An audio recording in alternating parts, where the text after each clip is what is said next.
On va prendre un cas d'école qui concerne beaucoup de maires, élus ou à venir, dans certaines banlieues de grandes villes qui sont confrontées à ce phénomène qui est insupportable, qui est dangereux pour les habitants, les rodéos à moto. C'est la une du Parisien aujourd'hui en France ce matin, le cauchemar de nos quartiers, avec un constat de nos confrères du Parisien: le confinement a accentué le nombre de ces délits. Bonsoir Denis Jacob, vous êtes secrétaire général du syndicat Alternative Police. Est-ce que vous avez ressenti vous aussi l'augmentation de ces délits pendant le confinement? Bonsoir Thomas Hugues.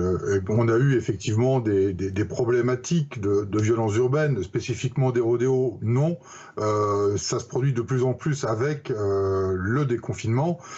Et pour nous, c'est un vrai casse-tête pour plusieurs raisons. Tout d'abord, ce sont des appareils, il faut le dire, qui sont non homologués.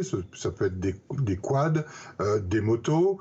Ils sont là principalement pour nous provoquer, parfois pour nous attirer volontairement dans des guet-apens. Ça se passe souvent dans des quartiers difficiles, donc avec des rues assez serrées, petites, des chemins dans lesquels il est particulièrement difficile pour les policiers en véhicule, donc en voiture, de pouvoir les interpeller. Et en plus, nous avons des instructions de nos autorités pour ne pas engager de course-poursuite sur ces véhicules-là. Eh bien, parce que tout de suite, ça peut provoquer un accident. On a par le passé, malheureusement, eu des cas qui ont dégénéré en violence urbaine. Et aujourd'hui, on prend cela avec la plus grande prudence. Et en clair, mes collègues sur le terrain ne peuvent pas faire leur travail parce qu'ils ne sont pas en capacité de régler cette problématique de rodéo.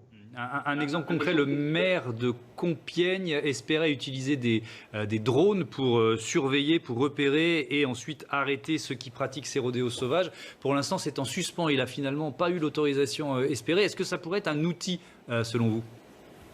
Effectivement, c'est un outil d'une nouvelle technologie particulièrement intéressante. Alors, on a eu une décision récente, je crois que c'est le Conseil d'État, donc qui a rejeté la pratique du drone à la préfecture de police. Elle ne l'interdit pas, elle lui demande de revoir le cadre juridique, de le déterminer clairement. Donc, on peut penser que d'ici quelques semaines, quelques mois, nous aurons le cadre juridique nécessaire pour les utiliser. Mais il y a dans de nombreuses villes également la vidéosurveillance qui peut nous aider à identifier. Alors forcément, a posteriori et pas a priori, et je comprends l'agacement de la population qui aspire à vivre en toute tranquillité et qui sont sans arrêt, et surtout en ce moment qu'il fait beau, dérangés par ces rodéos, particulièrement dangereux en plus pour les piétons.